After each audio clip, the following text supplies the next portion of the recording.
नमस्कार दोस्तों, कैसे हैं आप लोग। उम्मीद करते हैं बहुत अच्छे होंगे, बहुत ही मस्त होंगे, बहुत ही ज़बरदस्त तरीके से अपनी तैयारी में लगे हुए होंगे। आज हम उन बच्चों की बात करेंगे जो आरआरबी 2024 में टेक्नीशियन का अप्लाई किए थे, जिनका पेपर हुआ था दिसंबर माह में। वो अब रिजल्ट का वेट कर रहे हैं। उन सारे बच्चों की हम बात करेंगे। बच्चों का बड़ा प्रश्न सा यह है कि सर अभी तक रिजल्ट क्यों नहीं आया। वैसे तो बड़ी बीच में चर्चा थी कि रिजल्ट एलपी से पहले आ जाएगा टेक्नीशियन का, लेकिन ऐसा हुआ नहीं। एलपी का रिजल्ट आ चुका है सीबीटी 1 का, सीबीटी 2 के लिए। ठीक है, तो आज हम बात करते हैं आरआरबी टेक्नीशियन 2024 में जो वैकेंसी आई थी। इनका पेपर दिसंबर माह में हुआ था। उनका बात करेंगे कि रिजल्ट कब आएगा और कट ऑफ कितनी जाने वाली है। मेरे भाई टेक्नीशियन 2024 रिजल्ट कब तक आएगा। तो मेरे भाई इसका रिजल्ट जो है टेक्नीशियन के रिजल्ट से पहले पहले आरआरबी जेई का रिजल्ट आएगा। किसका? जेई का रिजल्ट आएगा, क्योंकि इससे पहले इसका एग्जाम हुआ था। तो पहले इसका रिजल्ट आएगा, इसके बाद टेक्नीशियन का आपका रिजल्ट देखने को मिलेगा। ठीक है, तो बहुत ज़्यादा समय आपके पास नहीं है, बहुत कम समय बचा। रिजल्ट आपको बहुत जल्द देखने को मिलेगा। आरआरबी जेई का रिजल्ट आपको बहुत है तो 15 से 16 मार्च में देखने को मिल सकता है। और इसी के एक रात 2 दिन 2 या 3 दिन में 2 या 3 दिन में आरआरबी टेक्नीशियन का भी रिजल्ट आपको देखने को मिल सकता है। तो हम कह सकते हैं 1 से 2 वीक में 2 वीक में आराम से आपको रिजल्ट देखने को मिल सकता है। या हम कह सकते हैं कि 20 मार्च तक आपको आरआरबी टेक्नीशियन का रिजल्ट देखने को मिलेगा ही मिलेगा। अगर हम बात करें कट ऑफ की, तो बच्चे आरआरबी टेक्नीशियन का जो पेपर हुआ था उसमें 5 शिफ्ट सबसे हार्ड शिफ्ट थी, जिसमें से 23 तारीख की फर्स्ट शिफ्ट, 23 तारीख की थर्ड शिफ्ट, 26 तारीख की थर्ड शिफ्ट, 29 तारीख की सेकंड शिफ्ट और 30 तारीख की सेकंड शिफ्ट। ये जो 5 शिफ्टें थी बच्चे, बहुत टफ थी।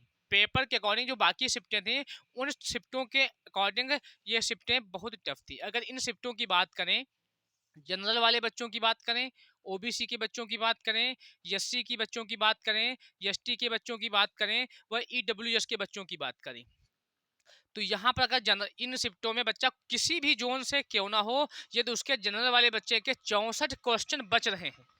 कितने क्वेश्चन बच रहे हैं बच्चा? 64 क्वेश्चन बच रहे हैं। ओबीसी का बच्चा है, उसके 61 क्वेश्चन बच रहे हैं, एससी के 56 बच रहे हैं, एसटी के 53 बच रहे हैं और ईडब्ल्यूएस के बच्चे 60 बच रहे हैं। प्लस माइनस हम 2 मान के चलेंगे। कितना बच्चा? प्लस माइनस 2 मान के चलो।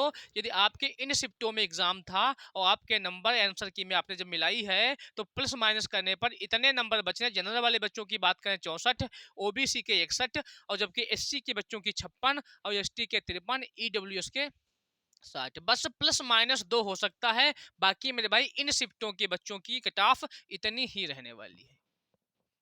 समझ रहे हो बच्चा? ये 5 जो शिफ्टें थी आपकी बाकी शिफ्टों से, ये क्या शिफ्ट थी मेरे भाई? टफ शिफ्ट थी। अगर इनके अलावा जिन शिफ्टों में बच्चों का पेपर हुआ है उनकी कट ऑफ की बात करें, तो जनरल वाला बच्चा 70, ओबीसी का बच्चा 67, एससी का बच्चा 62, एसटी का बच्चा 58 और ईडब्ल्यूएस का बच्चा 65। फिर से वही कंडीशन है, प्लस माइनस हम 2 मान के चलेंगे। अगर आपके नंबर इतने बन रहे हैं प्लस माइनस 2, तो बिल्कुल भैया आपका नाम उस मेरिट लिस्ट में होगा। ठीक है, जनरल वाले बच्चे के अगर 70 क्वेश्चन बच रहे हैं, ओबीसी का बच्चा 67 है, एससी वाला बच्चा 62, एसटी का 58, 65 का, ईडब्ल्यूएस का 65। बच्चा फिर बच्चों का बड़ा प्रश्न था, सर ये किस जोन की आप कट ऑफ बता रहे हैं, किस जोन की आप कट ऑफ बता रहे हैं। तो बच्चे ये बात हम कर रहे हैं, किसी जोन की बात नहीं कर रहे हैं, हम ओवरऑल बात कर रहे हैं, जोन चाहे कोई भी हो। जैसे एलपी की बात करें, जैसे चंडीगढ़ की कट ऑफ सबसे कम गई हुई है। ठीक है तो किसी भी जोन की हम बात कर रहे हैं, जोन कोई भी हो, किस जोन की बात करें, हम ऑल ओवर कट ऑफ बात करें, औसतन बात कर रहे हैं कि औसतन मेरे भाई इतने ही नंबर अगर आपके बनने हैं, तो किसी भी जोन में आप क्यों ना हो, आराम से मतलब हो जाएगा। यदि हम एलपी के द्वारा कंपेरिजन करें मेरे भाई, तो 75 प्रश्न आते हैं, जिसमें से चंडीगढ़ जोन की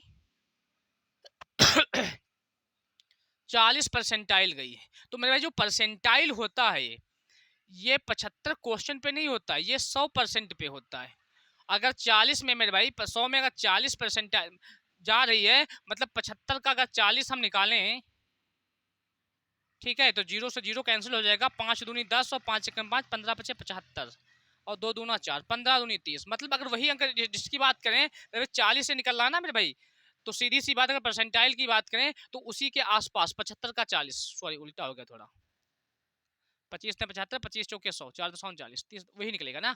तो सीधी सी कंडीशन वही बात है मेरे भाई, अगर यहाँ की बात करें परसेंटाइल की बात, तो अगर आपके 100 में, ये तो 75 में 40 परसेंटाइल था, ठीक है, अगर 70 में, अगर 100 के में आपका 70 परसेंटाइल बनना है, तो सीधी सी बात आप मतलब क्वालिफाई करने वाले हैं।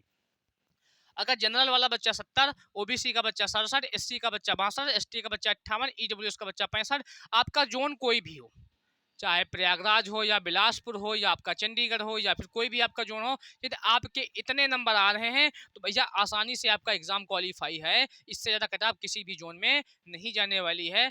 बिल्कुल भी भैया टेंशन ना लीजिए, और रिजल्ट आपका बहुत जल्दी, ज़्यादा से ज़्यादा 20 मार्च तक आपको वेट करना पड़ेगा, ठीक है, 20 मार्च तक वेट करना पड़ेगा, फिर आपका रिजल्ट बिल्कुल दिख जाएगा, 1 से 2 वीक। ठीक बच्चा, अगर जानकारी अच्छी लगी है तो वीडियो को लाइक शेयर कमेंट जरूर करिएगा, बहुत ज़्यादा प्यार दीजिएगा। यदि आपने अभी तक हमारे यूट्यूब चैनल को सब्सक्राइब नहीं किया है तो ज़रूर सब्सक्राइब करिएगा, क्योंकि आने वाली सारी सूचनाएं या अपडेट आपको सबसे पहले मिल जाए, और बेल आइकन को भी जरूर दबाइएगा। मिलते हैं फिर किसी अगली वीडियो में, आज के लिए इतना ही। बहुत सभी बच्चों को बहुत सारा लव यू, सब बहुत सारा प्यार। ओके मेरे भाई, धन्यवाद।